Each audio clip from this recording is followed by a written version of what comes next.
시편을 사랑하는 여러분, 안녕하십니까? 저는 김준수 목사입니다. 제 유튜브 시편 설교가 오늘 벌써 11번째가 되네요. 여러분, 첫 번째로 올린 유튜브 설교 궁금하지 않으세요? 저도 궁금했습니다. 그래서 며칠 전 확인해 보니까 조회수가요 1000번이 넘더라고요. 1000회가. 저도 깜짝 놀랐어요. 용기를 내어 제가 유튜브에 시편 설교를 올리고 있습니다만, 사실 이렇게까지 많은 분들이 은혜를 받고 열렬히 호응할 줄은 기대하지 않았거든요. 하나님께 감사를 올려드립니다. 그리고 여러분에게도 참 고맙습니다. 그런데 부탁드리고 싶은 말씀이 있는데요. 저를 챙기시려고 조회수를 올려주기 위해 이 화면만 살짝 누르시지 말고요. 한가할 때 제 설교를 끝까지 한 편 한 편 들어주시면 고맙겠습니다. 자, 오늘은 시편 40편을 공부합니다. 시편 40편은 다윗이 지은 시입니다. 이 시는 왕으로서의 다윗이 백성들을 위해 간구하는 내용입니다. 다윗은 하나님께서 지난날 언약 백성인 이스라엘에 대한 구원의 행위들에 감사하고 앞으로도 그러한 구원의 은혜가 계속될 것을 간구하고 기도하고 있습니다. 이 시의 전반부는 하나님의 구원의 행위들에 대한 감사가 주제이고요. 그리고 11절부터 시작하는 후반부는 미래에도 변함없는 구원과 보호를 요청하는 탄원이 주제입니다. 시편 40편은 이 땅에 메시아로 오신 예수님의 사역을 예견하게 하는 내용들로 가득 차 있기 때문에 전통적으로 기독교는 성금요일에 이 시편을 낭독해 왔습니다. 성금요일은 부활절 직전의 금요일이죠. 여러분들은 시편 40편이 우리를 구원해 주시기 위해 십자가에서 몸을 찢기시고 피를 흘리시어 죽으신 지 3일 만에 부활하신 예수님의 사역과 긴밀하게 관련이 있다는 것을 아시면 이 시가 무엇인가를 오래오래 기억하실 수 있을 것입니다. 이 시는 인상 깊은 단어들이 있어요. 고난과 역경을 뜻하는 단어들인데요. 웅덩이, 수렁이 이런 단어들이에요. 이러한 고난과 역경에서 구원해 주신 하나님을 찬양하는 새 노래라는 단어도 유의해서 볼 단어입니다. 그리고 시편 42편에는 중요한 단어들이 또 많이 등장하는데요. 이를테면 성실, 인자, 진리, 구원 이런 단어들이에요. 이런 단어들은 언약 백성을 구원해 주시고 보호해 주시는 하나님의 성품을 가리키는 말입니다. 하나님의 구원 사역에서 종종 동원되는 이러한 단어들을 알면 참 좋습니다. 이 시를 이해하는 데 도움이 되거든요. 시편 40편은 이렇게 시작하고 있습니다. 들어보세요. 제가 읽어보겠습니다. 내가 여호와를 기다리고 기다렸더니 귀를 기울이사 나의 부르짖음을 들으셨도다 그랬어요. 그렇습니다, 여러분. 우리 삶은 마냥 순탄치만은 않아요. 우리는 한치 앞을 알 수 없는 세상에서 살고 있습니다. 여러분, 뜻대로 되는 일보다 뜻대로 되지 않은 일들이 훨씬 더 많지 않습니까? 여러분 중에 뜻대로 되는 일이 더 많은 사람 혹 있어요? 만에 하나 하는 일마다 자기 뜻대로 된다고 생각하는 사람이 있다면 겸손한 마음으로 넘어지지 않도록 조심해야 합니다. 여러분, 우리가 살고 있는 이 세상은 믿음을 가지고 정직하고 의롭게 살리는 우리를 가만 놔두지 않아요. 세상은 우리 믿음을 끊임없이 흔들고 시험합니다. 거친 풍랑이 몰아칠 때도 많아요. 때로는 그간 애써 쌓아놓은 재산과 업적과 명성과 공헌들이 하루아침에 없어지고 육적으로 영적으로 파산하는 위기에 몰릴 때도 대단히 많습니다. 이럴 때 어떻게 해야 하나요, 여러분? 이럴 때 우리는 믿음을 헌신자까지 내버리고 실족하거나 주저앉아버려서는 안 된다는 것이죠. 오히려 우리는 그러한 일들을 통해서 하나님께서 앞으로 하실 일을 기대해야 한다는 거예요. 기다리고 또 기다린다는 말은 그런 뜻입니다. 하나님을 기다린다는 것은 하나님의 구원과 보호를 끝까지 신뢰한다는 뜻이에요.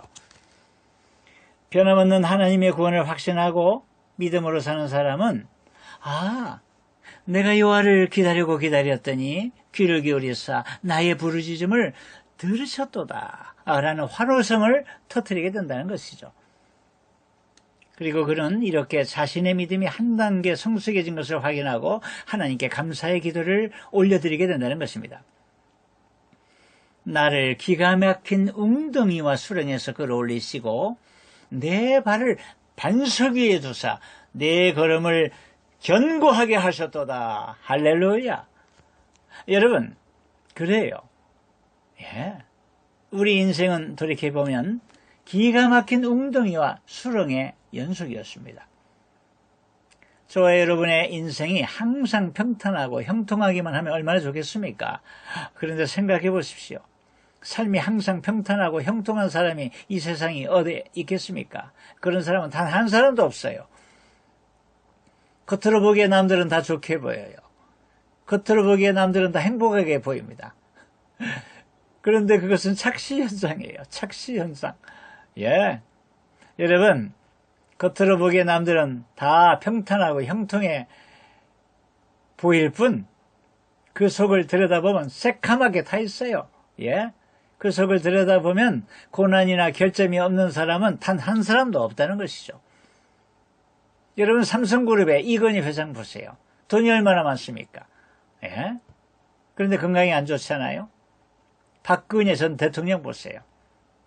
권력 잡아놓고 천길 낭떠러지로 추락했지 않습니까? 박정희 전 대통령은 오히려 대통령이 되지 않으니만 못하는 경우예요. 제 주변에도 이런 사람들이 참 많습니다. 모든 게 남부럽지 않는데 부인이 극심한 우울증이 있어서 마음에 노상 얻은 분이 있어요. 재산도 많고 명예도 얻었는데 아들이 말썽을 피워 마약에 빠지고 제멋대로 여자친구들과 놀아나 마음에 피멍을 든 부모도 있습니다. 재주도 있고 머리는 좋은데 돈 없는 가정에서 태어나서 대학교를 나오지 못한 게 늘 한이 되는 사람도 우리 주변에 굉장히 많습니다. 여러분, 정말 견디기 힘든 건 신앙생활이 빗나갈 때예요. 엇나갈 때입니다. 어떻게 해서 겨우 교회를 나가게 돼요. 참 이 모양 저 모양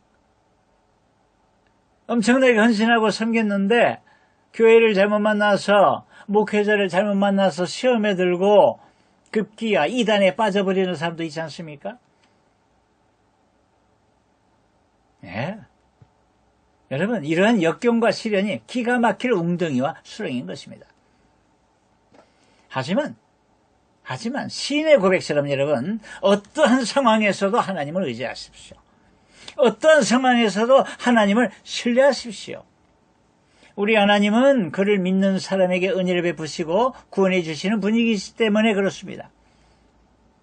마치 이집트를 탈출해 홍해 앞에서 어쩔 줄 모르는 이스라엘 백성을 위해 홍해를 갈라서 바다에 길을 내고 걷게 하신 것처럼 우리 하나님은 당신이 기가 막힐 웅덩이와 수렁에 빠져 허우적거리고 있을 때 당신이 하나님을 믿고 찾기만 하면 나타나셔서 당신을 건져주시고 구원해 주시라는 분이라는 것이죠.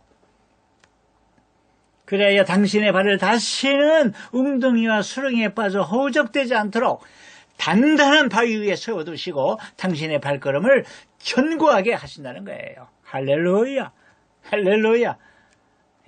이게 하나님이 우리에게 베푸신 구원의 축복입니다. 여러분, 우리가 믿는 하나님은 얼마나 든든한 분이십니까? 하나님의 그러한 기적같은 구원을 체험한 사람은 하나님을 더욱 믿고 신뢰하겠다는 다짐을 하며 하나님을 찬양하게 된다는 것이죠. 이렇게 말입니다. 3절을 읽겠습니다. 새 노래 곧 우리 하나님께 올릴 찬송을 내 입에 두셨으니 많은 사람이 보고 두려워하여 여호와를 의지하리로다 그랬어요. 여러분, 지난날의 삶을 돌이켜보면 여러분도 살면서 원치 않는 기가 막히는 웅덩이와 수렁에 빠져 허우적대고 죽을 뻔한 절체절명 위기가 몇 차례 있었습니다. 예.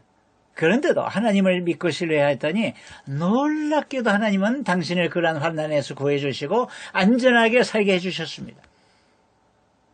그러면 어떻게 해야 되겠습니까? 하나님을 노래해야 되지 않겠습니까? 하나님을 노래해야 마땅합니다.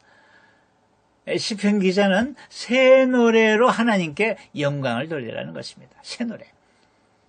여기서 새 노래란 새로 지은 노래가 아니라 이전에 불렀던 노래와는 질적으로 차원이 다른 노래를 말하는 거예요. 그것은 구원의 은혜에 감사 감격해서 영혼으로 부르는 신령하고 거룩한 노래인 것입니다. 여러분, 은혜를 받은 사람은 세상 노래가 싱겁고 재미가 없어 흥미를 잃습니다. 예. 저도 은혜 많이 받기 전에는요, 노래방을 여러 번 갔습니다. 노래방. 지금은 노래방 가면요, 할 노래가 없어요. 재미가 없어요. 예. 하나님의 구원에 감사와 기쁨이 넘치는 사람은 뭘 좋아합니까? 어떤 찬송가? 찬송가를 좋아하게 되는 것이죠. 찬송가. 그게 곧 새 노래입니다. 새 노래는 불러도 실증나거나 지루하지 않아요. 이런 찬양을 해보셨습니까? 갈릴리 바닷가에서 주님은 시몬에게 물으셨네. 제가 한번 해볼게요. 이 찬양.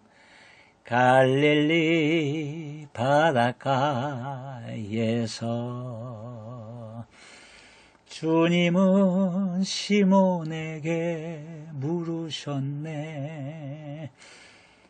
사랑하는 시몬아, 넌 날 사랑하느냐? 오 주님, 당신만이 아십니다. 예, 어떤 권사님이 이스라엘의 성지순례를 가서 갈릴리 호숫가를 거닐었대요. 예, 근데 그 권사님이 이 노래가 너무 좋았어요. 1000번은 불렀다고 그러더라고요, 제한테. 이게 무슨 노래입니까, 여러분? 이게 새 노래예요, 새 노래. 예. 그 권사님은 이 노래를 부르면서 자신을 구원해 주시려고 십자가에서 살이 찢기시고 피를 흘리신 예수님이 그렇게 생각났다는 거예요. 예수님을 생각하니까 그래서 많이 눈물이 나더라는 거예요. 1000번은 불렀대요. 사랑하는 여러분, 여러분은 어떻습니까? 지금 여러분은 어떻게 해서 여기까지 서 있어요? 지금 여러분은 어떻게 해서 여기까지 반석 위에 올라와 있습니까? 여러분이 잘해서 지금 살아있고 여기까지 와 있습니까? 천만에요. 천만의 말씀입니다. 하나님께서 위기 때마다 기적같이 당신을 도우셨기 때문이에요. 하나님께서 당신을 사랑하시어 구원으로 인도해 주셨기에 지금 당신은 건강을 지키고 있고 가정을 꾸리고 있고 사회생활과 신앙생활을 하고 있는 거 아니겠습니까? 당신이 잘나고 똑똑하고 지혜롭고 영리해서 그렇게 된 것이 아니에요. 하나님께서 도우신 것입니다. 하나님께서요. 하나님께서 당신의 죄를 사해 주시고 가장 안전하고 복스러운 길로 인도하시기 위해 하나밖에 없는 아들을 십자가에 내주셨어요. 그분이 예수 그리스도이십니다. 그분이 예수님이세요. 그렇다면 당신은 십자가에서 이루신 예수님의 구원에 항시 감사하고 구원을 끝까지 온전히 이루도록 기도하고 하나님을 찬양해야 되지 않겠습니까? 11절 말씀처럼 말이죠. 여호와여, 주의 긍휼을 내게서 거두지 마시고 주의 인자와 진리로 나를 항상 보호하소서. 예, 사랑하는 여러분, 이 세상 문화는 우는 사자처럼 믿는 자를 삼키려 하고 있습니다. 그러므로 우리는 믿음으로 하나님의 전신갑주를 입고 세상을 이겨나가도록 해야 하는 것입니다. 이렇게 기도하면서 말이에요. 여호와여, 내게 은총을 베푸사 나를 구원하소서. 여호와여, 속히 나를 도우소서. 시편 40편을 배경으로 하는 은혜로운 찬양이 있습니다. 하나님의 음성을 듣고자 기도하면 이라는 찬양곡이에요. 여러분 중에 아는 분들이 있을 것입니다. 이 찬양곡은 우리나라 사람이 작곡한 곡인데 20, 30년 전에 많이 부르던 찬양입니다. 여러분 저와 함께 이 찬양 한번 해보지 않겠습니까? 제가 화면을 띄워놓겠습니다. 부부가 함께 이 찬양 한번 해보세요. 자녀들과 함께 이 찬양 한번 해보시기 바랍니다. 예, 당신의 가정에 큰 복이 임할 것입니다. 자, 준비됐습니까? 하나님의 음성을 듣고자 기도하며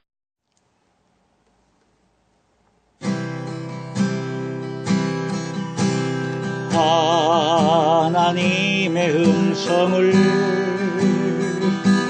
듣고자 기도하면 귀를 기울이고 나의 기도를 들어주신다 하네. 깊은 웅덩이와 수렁에서 끌어주시고 나의 발을 반석 위에 세우시서 나를 튼튼히 하셨네. 새 노래로 부르자 랄랄랄 하나님께 올리 찬송을 새 노래로 부르자 하나님 사랑을 새 노래로 부르자 랄랄랄 하나님께 홀리 찬송을 새 노래로 부르자 하나님 사랑을. 아멘, 할렐루야. 여러분 얼마나 은혜가 넘치는 찬양입니까? 네, 그렇습니다. 여러분 새 노래를 부르며 하나님을 신뢰하고 사랑하는 여러분에게 하늘의 신령한 복들과 땅의 기름진 복들이 가득 넘치시기를 우리 주 예수님의 이름으로 축원합니다. 예, 경청해 주셔서 대단히 감사합니다. 안녕히 계십시오. 아멘.